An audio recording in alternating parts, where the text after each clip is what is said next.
We want the land. Give us the land back. The land is ours. Interesting conversation, isn't it?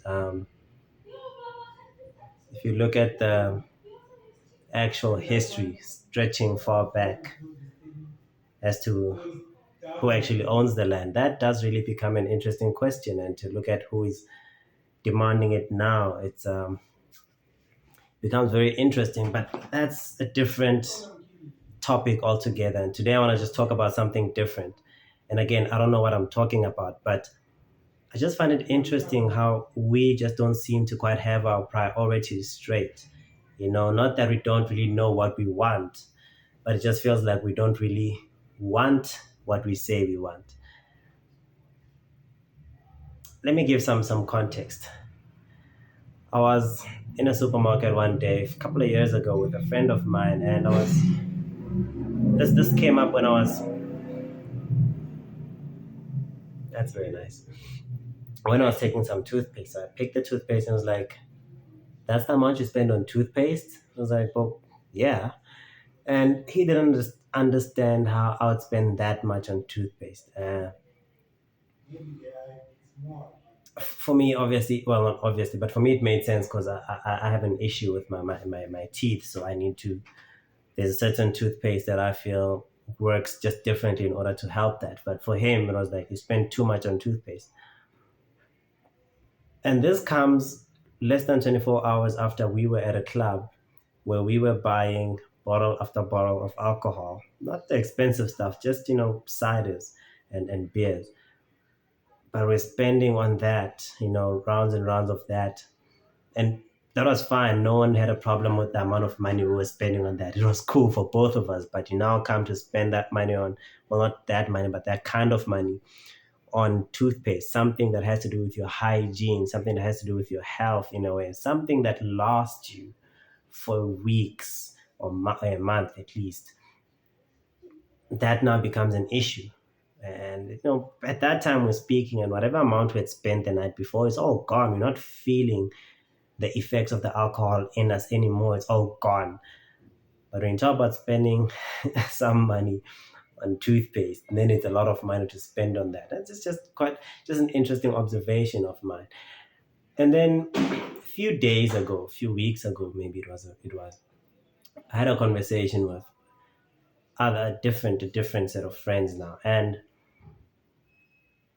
at some point the land topic came up, and we were talking about how these guys have all the land, they own all the land. These guys being the white guys, I'm guessing the apartheid guys, the white Boer guys, the Afrikaners, which in most part is true. Most of the land that we have in this country does belong to them, and some of it or a lot of it we simply don't have access to. And I concede to that. That is true. I cannot deny that. That is evident. Later on, though, in the conversation, well, we came to be talking about cars, and how we would like to buy this type of car and that type of car, and we're all talking about expensive cars here. And it just hit me that actually it's hit me even before that. It's just that this conversation just really reminded me of how, sorry to say this, but how hypocritical our thought process is. I've driven around quite a lot of places, and I've seen a lot of land that is up for sale. I've seen a lot of that. We know, maybe I know at least, that there's heirs who have inherited certain lands that they don't really feel they have a use for, or they don't really want to use, and they're selling it, they're getting rid of it. Some people are leaving the country. There's an exodus of people, and people are selling their land, and the list goes on. And then you think about the amount of money that we spend, and by we I mean generally black people. And I'm going to say we as an umbrella term here for everyone. Of course, it's not each and every single person who does this, but in general, that is a sort of thought process that we follow. So we, even before we go to spend it, we want to work or fraud or corrupt our way into affording certain things, affording expensive cars, affording expensive houses, expensive schools, expensive clothes, and so on and so on. The list goes on. For which I can't necessarily fault anyone. If someone dreams big, if someone wants the fancy stuff and the nice stuff, that is great. That is lovely. You can go. You can do that. Go for it. Amazing. And then you still find that same voice being the voice that cries and shouts and screams and protests for land. We want land. We want our land back. We want to get the land back. Expropriation without compensation. All those things that have to do with somehow land coming get take being taken from certain um, individuals, certain owners, certain entities that own it into the hands of other people who are the rightful owners of that land. Again, that is in of itself an arguable issue, but that's not what I'm here to talk about.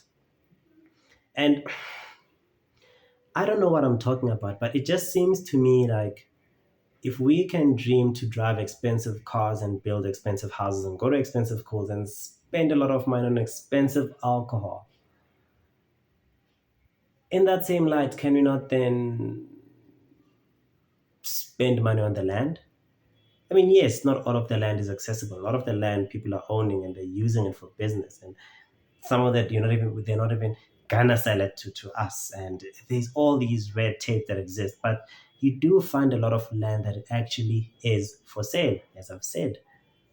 So there is places where we can start. I've spoken to black people who have land. We all know of black people who have land.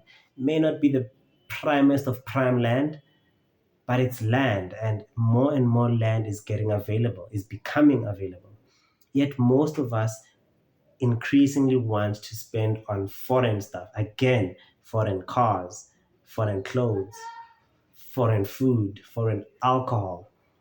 And you think about it, we're ready to work our butts off, to sweat and to sacrifice so much so that we can have money, so we can export it to Germany, so we can export it to France, so we can export it to Italy, so we can export it all over the world, America, you name it. We just want to be making a lot of money so we can export it there in exchange for their goods. And none of us is talking about production. None of us is talking about, I want to work so hard that I have so many thousands or so many million acres of land.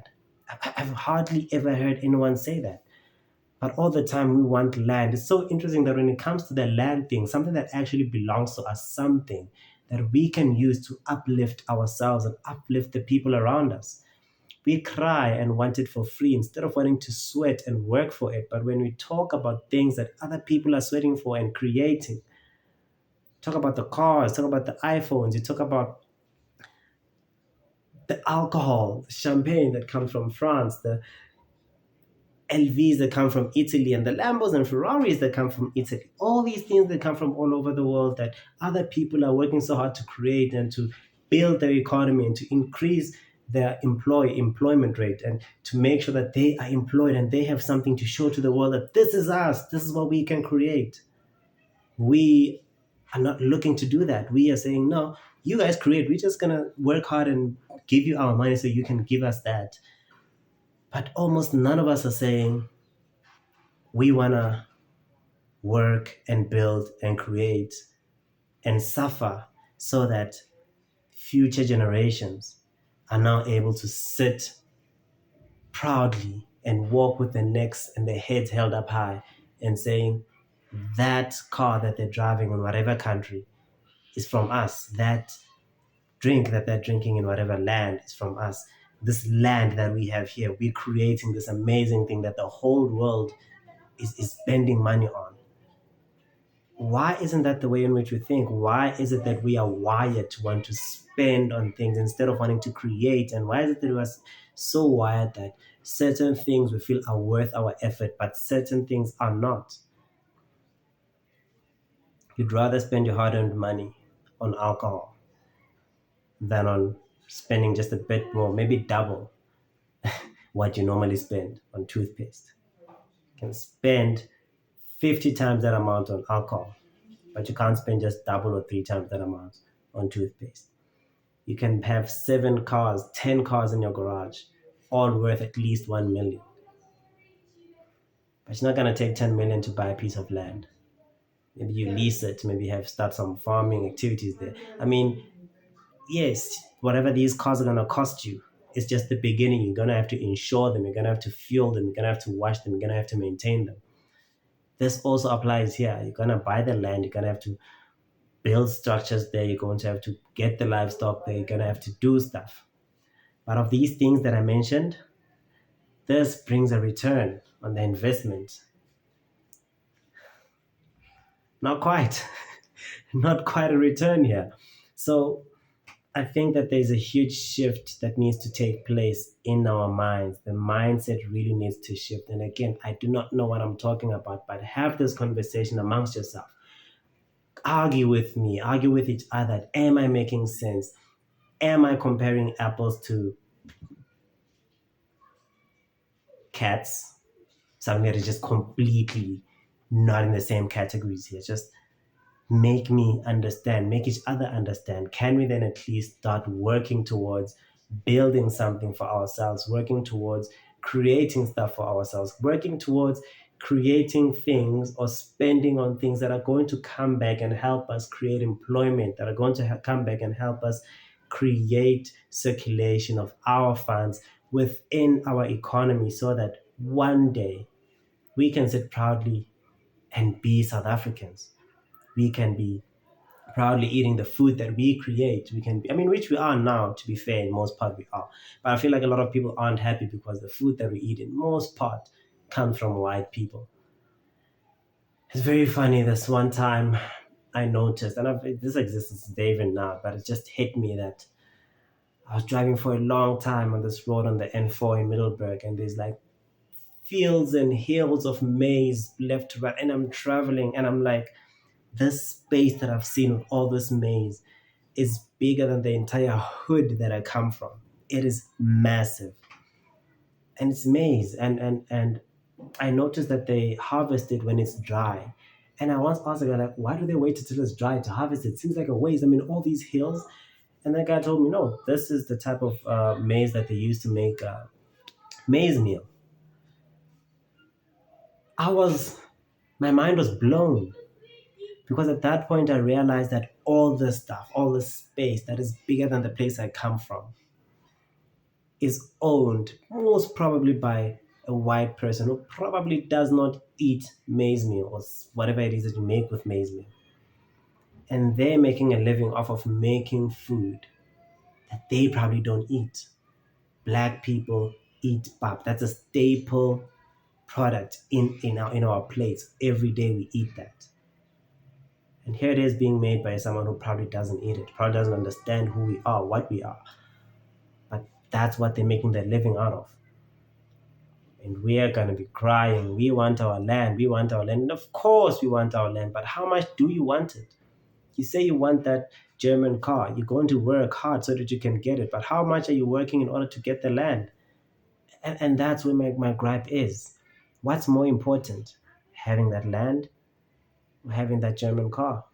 Having that land or having that Italian sports car? Having that land or driving in that flippin' amazing British luxury car? These are serious questions we need to be asking ourselves, and then we need to make serious sacrifices. But I don't know what I'm talking about. Maybe I'm just crazy.